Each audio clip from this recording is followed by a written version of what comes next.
Bonjour, Gilles ici. Je vous parle du DVD du film Canada, réalisé par Pierre Paquin et mettant en vedette Réal Bélan.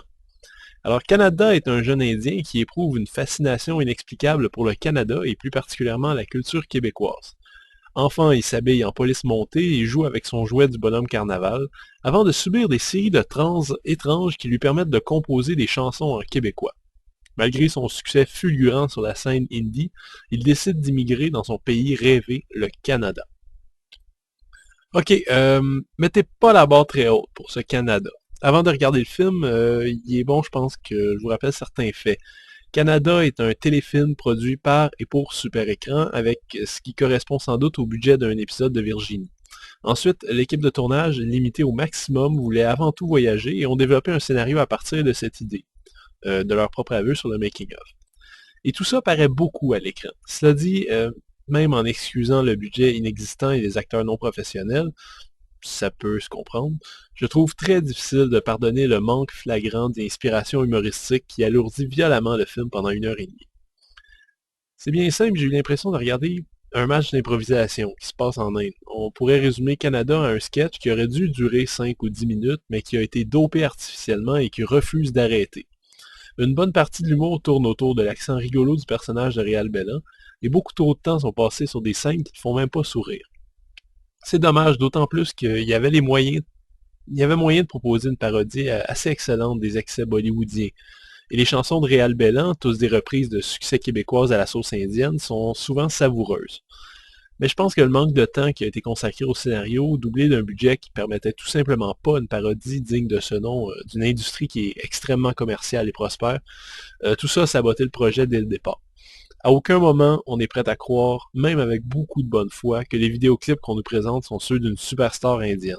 On aurait plutôt tendance à les croire sortis directement de Doloraclip. Le film semble chercher un ton aussi, sans jamais parvenir à le trouver. L'idée de base est que la vie de Canada est présentée sous forme d'un faux documentaire, avec des entrevues de témoins et des personnages clés. Mais dès le début, on comprend qu'en fait l'histoire est un flashback des souvenirs du héros, ce qui rend la forme faux documentaire assez douteuse. Là encore, le scénario a beaucoup de difficultés à convaincre et aurait vraiment mérité une ou plusieurs sacrées révisions.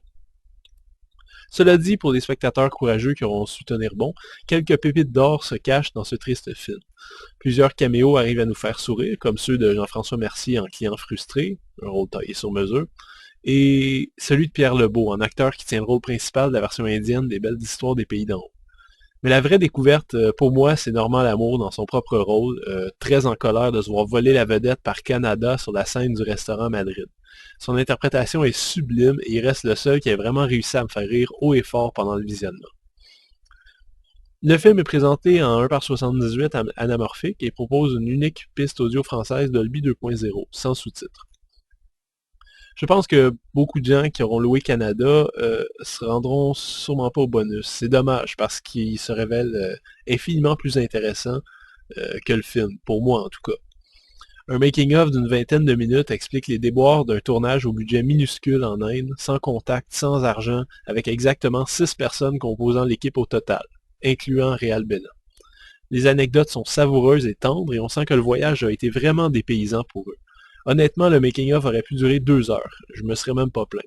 Il faut mentionner que certains extraits du making-of qu'on peut voir sur le site officiel de Super Écran ne se retrouvent pas sur le DVD par contre. Ensuite, on a une scène dans la version intégrale, celle de l'entrevue à la radio de Canada par Isabelle Maréchal dans son propre rôle. Finalement, on peut voir un diaporama de photographies de l'équipe de tournage en Inde, dont certaines sont très très belles. Canada passera certainement pas à l'histoire du cinéma québécois à mon avis. J'ai trouvé personnellement le scénario brouillon, trop facile, avec très peu de bons gags. Le film souffre d'un manque de budget évident, mais c'est à mon avis le scénario qui détruit définitivement les chances au film de se racheter à mes yeux. C'est dommage parce que certaines idées valent la peine, et vous allez me trouver fatigant, mais Normand Lamour aurait pu gagner un Jutra pour son rôle. Louez-le si vous voulez entendre Donne-moi ma chance des bébés version Bollywood, mais vous attendez pas à rire aux éclats pendant 1 heure et demie. C'était Gilles, merci et bon visionnement.